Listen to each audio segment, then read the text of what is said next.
నమస్తే. ప్రస్తుతం మనతో పాటు మందకృష్ణ మాదిగ ఉన్నారు. సో మాట్లాడే ప్రయత్నం చేద్దాం.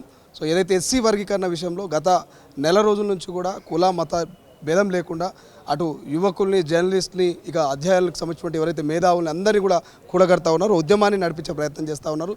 1,00,000 డప్పులు 1000 గొంతులతోటి ఫిబ్రవరి 7న ఘనంగా ఒక ప్రోగ్రాం చేయబోతున్నారు. కానీ ఆ ప్రోగ్రాంకు అనువున అడ్డంకులు ఎదుర్కొన్నది తెలుస్తున్నది. కొంతమందికి బెదిరింపు కాల్స్ వస్తున్నాయి, ఇంకొంతమంది బహిరంగంగానే బెదిరిస్తూ ఉన్నారు. సో మీరు ధైర్యంగా ఉన్నారా? ఈ యొక్క నెల రోజుల్లో మీకు మద్దతు పెరుగుతున్నదా, శత్రువులు పెరుగుతున్నారు? మీరు చూస్తున్నారు ఇదే సోమాజిగూడ ప్రెస్ క్లబ్లో ఎంఆర్పిసి పెట్టకుండానే వివిధ కుల సంఘాలే ఎంఆర్పిసిని పిలిచి పెడుతున్నాయి. మేము మద్దతున్నాం, నువ్వు ఒంటరిగా పోవటం చేస్తలేవు, మేమందరం మీకు అండగా ఉన్నామని చెప్తడం జరుగుతుంది. అంటే ఎంఆర్పిఎస్ పోరాటం న్యాయమైంది కాబట్టి సమాజంలో రోజువారీగా మద్దతు పెరుగుతున్నది, కులాల వారీగా మద్దతు పెరుగుతున్నది. వ్యతిరేకించిన వాళ్ళు ఒక సామాజిక వర్గం సంబంధించిన వాళ్ళ నుంచి దూషణలు, బెదిరింపులు, తిట్లు, అవమానాలు వాళ్ళ నుంచి మేము ఎదుర్కొంటున్నాం. సరే, మేము ఎదుర్కోవడమే కాదు, ఎంఆర్పిఎస్ ఉద్యమానికి మద్దతు ఇచ్చే ప్రతి ఒక్కరిని అదేవిధంగా దూషిస్తున్నారు. ఇప్పుడు ఒక గాయని విమలక్క ఉన్నది, విమలక్కను దూషిస్తూ అవమానిస్తూ బూత్ పదాలతో ఆమెను సోషల్ మీడియాలో కించపరిచారు. పృథ్వీ ఉన్నాడు, లేకపోతే విఠల్ ఉన్నాడు, వాళ్ళని కించపడుతుండ్రు. నర్సిరెడ్డి ఉన్నాడు అనుకుంటాం, నర్సిరెడ్డి మన గద్దరు, నల్గొండ గద్దరు వర్గీకరణ కనుగొలో గొప్ప పాటలు పాడిండు, న్యాయం అనుకుంటే ఆయన పాడిండు. ఆయనను దూషిస్తూ సోషల్ మీడియాలో పెట్టడం జరిగింది. మనకు ప్రొఫెసరు నాగేశ్వరరావు ఉన్నారనుకోండి, ఒక వయసు పెద్ద ఆయన, చాలా గొప్ప మీద విశ్లేషణ చేస్తాడు. ఆయన ఎంఆర్పిఎస్ ఉద్యమం మద్దతు ఆయన సోషల్ మీడియాలో టార్గెట్ చేశారు. అరగోపాల్ను విమర్శిస్తున్నారు. కె శ్రీనివాస్ ఉంటే ఆయనను విమర్శిస్తున్నారు. అంటే ఒక మాటలు చెప్పాలంటే ఎంఆర్పిఎస్కి మద్దతు ఇచ్చే ప్రతి ఒక్కరిని టార్గెట్ చేసి దూషిస్తున్నారు. దీనివల్ల వాళ్ళకు వచ్చేది ఏంటిది చెప్పండి? భవిష్యత్తులో నష్టపోతారు. వాళ్ళు ఎట్లా నష్టపోతారు? నేను ఎంఆర్పిఎస్ ఉద్యమాన్ని నడుపుతూనే సమాజం మద్దతుకు తీసుకొచ్చాను, అన్ని వర్గాల మద్దతు తీసుకొచ్చాను. సమాజంలో మాదిగా ఎంఆర్పిఎస్ ఉద్యమాన్ని అందరూ హక్కును చేర్చుకుంటాను, అండగా నిలబడుతుండ్రు. సమాజం కోసం ఉద్యమాలు చేసి ఫలితాలు అందించి సమాజం దగ్గర అయ్యాను. వర్గీకరణ ఉద్యమాన్ని సమాజంలో అన్ని వర్గాలు సపోర్ట్ చేస్తూ ఎంఆర్పిఎస్ ఉద్యమానికి అండదండలు అందిస్తుండ్రు. అరే, ఎంఆర్పిఎస్ ఉద్యమం ఈ 30 ఏళ్ళలో నేను సమాజానికి అందరినీ మాదిగలని దగ్గర చేస్తే వాళ్ళు వర్గీకరణ వ్యతిరేకించి మాదిగలకు దూరం, వర్గీకరణ వ్యతిరేకించి ఇక 58 కులాలకు దూరం, 50 కులాలకు దూరం, ఇంకా అదే సమయం వర్గీకరణ సమర్థించి అన్ని కులాలకు వీళ్ళు దూరం అవుతారు. రాజ్యాంగబద్ధమైనటువంటి వర్గీకరణ మేము డిమాండ్ చేస్తూ ఉన్నాం. ఇంకా డప్పు కొట్టాలన్నా, ఇంకా చెప్పు కొట్టాలన్నా, మందకృష్ణ మాదిగన్న ఇంకా డప్పు కొట్టమని చెప్పు కొట్టమని చెప్తా ఉన్నాడా, లేకపోతే అభివృద్ధి కామని చెప్తా ఉన్నాడా అని కొంతమంది మాల నాయకులు అంటున్నారు. విషయం ఏంటంటే, ఇప్పుడు వాళ్ళు చదువుకోవాలి మేధావులు అంటే వాళ్ళు మరి వారు కర్రలు కత్తులు పట్టుకొని ఎందుకు వస్తా అంటారు?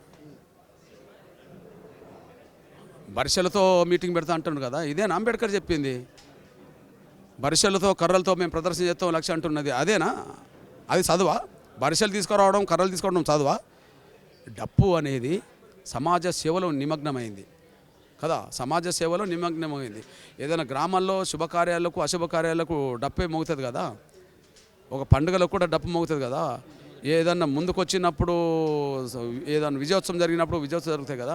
అసలు మొట్టమొదటి మీడియా ఈ సోషల్ మీడియా రాకముందు, ప్రింట్ ఎలక్ట్రానిక్ మీడియా రాకముందు సమాజానికి వార్త అందించేది డప్పే కదా, దండోరే కదా. అంటే దండోర్ అనేది సమాజంలో అన్యాయం జరిగిన వర్గాలకు కానీ న్యాయం కోసం కానీ నిలబడ్డది. ఆ విషయం మనం మర్చిపోద్దు. మేము ఒక సాంప్రదాయ సాంస్కృతిక వాయిద్యం అది వాయిద్యం, సమాజానికి సేవ చేసిన వాయిద్యం అది. ఆ వాయిద్యం మాదే. మేము ఇంతకాలం ఎన్నో రూపాయలుగా ఉద్యమాలు చేశాం. చివరికి మా వాయిద్యాన్ని ప్రదర్శించడం ద్వారా, మా డప్పు శబ్దం ద్వారా కూడా మా ఆవేదన ప్రపంచానికి తెలియజేయాలనుకుంటున్నాం. దానివల్ల ప్రపంచానికి మా సమస్య మరో రూపంగా తెలియడానికి అవకాశం ఉంటుంది. వాళ్ళు ఏది పట్టుకొని వస్తా అంటారు? బరిసెలు పట్టుకొని వస్తా అంటారు. ఇది ప్రజాస్వామ్యంలో బరిసెలు పట్టుకొని మేము కర్రలు పట్టుకొని ప్రదర్శన చేస్తామంటే రాజ్యాంగం ఒప్పుకుంటుందా? ప్రజాస్వామ్యం ఒప్పుకుంటుందా? అది తప్పు కదా. మీరు తినలేరు కాబట్టి చాలాసేపు వెయిట్ చేయను. ఫైనల్గా ఇన్ని రోజుల ఈ సమయంలో నిజంగానే మీ 1,00,000 డప్పులు 1000 గొంతుల ప్రోగ్రామ్ని ప్రజల్లోకి తీసుకుపోయారు. ఎక్కడి నుంచి ఆదరణ, ఎటువంటి ఆదరణ వస్తుంది? మీరు చూస్తున్నారు కదా తమ్ముడు, ఎంఆర్పిఎస్ ఉద్యమానికి ఈ 30 ఏళ్ళలో ఏనాడు శక్తి పెరుగుతూనే ఉన్నది, మద్దతు పెరుగుతున్నది, కానీ ఏనాడు తగ్గలేదు. ఒక సామాజిక ఉద్యమం పట్ల మీరు గమనించండి. తెలంగాణ రాష్ట్ర ఉద్యమం జరిగింది, తెలంగాణలో సబ్బండ కులాలు, సబ్బండ మతాలన్నీ తెలంగాణ కోరుకున్నాయి. అంటే తెలంగాణ వస్తే అందరికీ మేలు జరుగుతుంది కాబట్టి తెలంగాణ కోరుకున్నారు అన్ని వర్గాలు. కానీ ఎంఆర్పిఎస్ వర్గీకరణ ఉద్యమానికి కూడా అన్ని వర్గాలు మద్దతిస్తున్నాయి. వర్గీకరణ పరిష్కారం అయితే రెడ్డి పేదలకు ఏమవుతుంది, ఇతర కులాల పేదలకు ఏమవుతుంది, బీసీలకు ఏమవుతుంది, ఎస్టీలకు ఏమవుతుంది, మైనార్టీలకు ఏమవుతుంది, అగ్రకులాలకు ఏమవుతుంది, ఏం రాదు. ఏం రాకపోయినా ఎంఆర్పిఎస్ గెలవాలని కోరుకుంటారు. ఇది తెలంగాణలో అన్ని కులాలు పాల్గొన్నారు. తెలంగాణకు అన్ని కులాలకు మేలు జరుగుతుందని చెప్పి, కానీ ఎంఆర్పిఎస్ చేసే ఉద్యమం మాదిగలకు కొన్ని దళిత కులాలకే కావచ్చు, కానీ సమాజం యావత్తు ఎంఆర్పిఎస్కి తోడు నిలబడ్డది. అంటే ఎంత న్యాయమైన ఉద్యమం అయితే సమాజంలో అన్ని వర్గాలు ఈ స్థాయిలో అండగా నిలబడతారు. కాబట్టి న్యాయమైన ఉద్యమాన్ని ఎంఆర్పిఎస్ నడుపుతుంది. అన్యాయంగా వాళ్ళు ప్రవర్తిస్తున్నారు, ఇది సమాజం గమనిస్తున్నదని కూడా చెప్తున్నా. Thank you so much. ఇది మొత్తం మీద మందకృష్ణ మాదిగ క్లియర్గా చెప్తా ఉన్నాడు.